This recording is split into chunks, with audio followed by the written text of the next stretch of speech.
الله صلى الله عليه وسلم خير الأصحاب عند الله تعالى خيرهم لصاحبه وخير الجيران عند الله تعالى خيرهم لجاره رواه الترمذي. حدیث ترمذی میں آئی ہے حدیث نمبر 1944.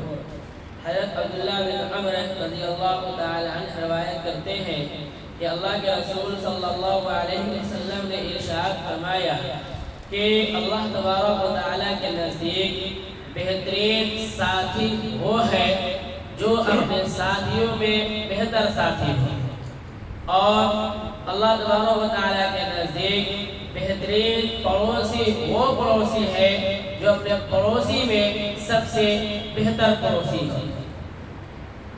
اب یہ حدیث اللہ تعالیٰ کے نزدیک بتایا جا رہا ہے کہ اس میں بتایا جا رہا ہے عام الفاظ لفظ کا استعمال کر کے کہ ساتھی کیسا ہو، چاہے وہ ساتھی سفر میں ہو، حضر میں ہو، کہیں بھی ہو، چاہے سفر میں ٹرین کا سفر کر رہے ہو یا بس کا سفر کر رہے ہو یا کسی بائک کا سفر کر رہے ہو، لیکن جب وہ ساتھی ہو ہمارے ساتھ اس کا ویوہار، اس کا معاملہ، اس کا برتاؤ کیسا ہے تو بہتر سے بہتر ہو.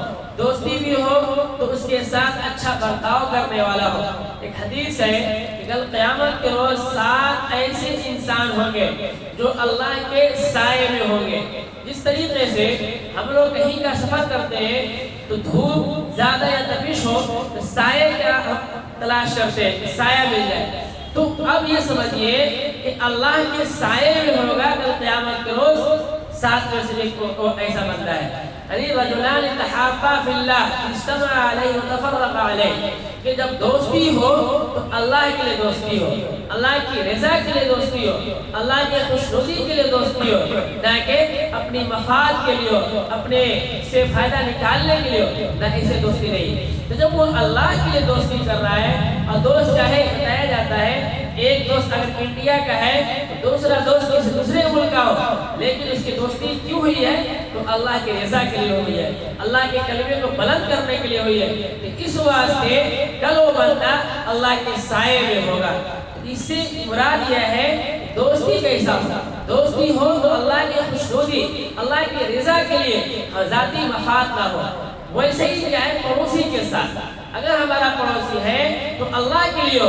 اگر ہم 2 پڑوسی مل کر کچھ کرنا چاہتے ہیں، کسی کو اگر ہم 2 لوگ مل جاتے ہیں، تیسرے بندے کو کسی کے گھر میں شادی ہے یا کوئی ایسے وہ پریشانی مبتلا ہے اور ہم 2 پڑوسی مل کر اس کے مسئلے کو، اس کے مراحل آسان کرنا چاہتے ہیں تو کتنا بہترین اجر ہے، کتنا بہترین ہے اللہ تبارک و تعالیٰ کی طرف سے ہمارے لیے وہ ہے کہ اجر ملے گا.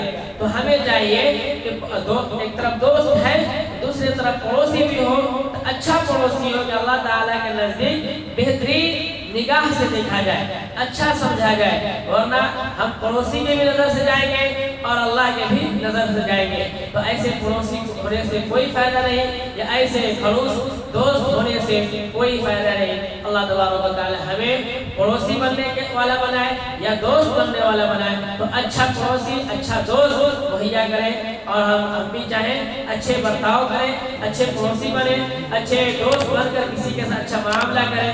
اللہ تبارک و تعالی ہمیں ان باتوں پر عمل کرنے والے بنائے. آمین. سبحان اللہ.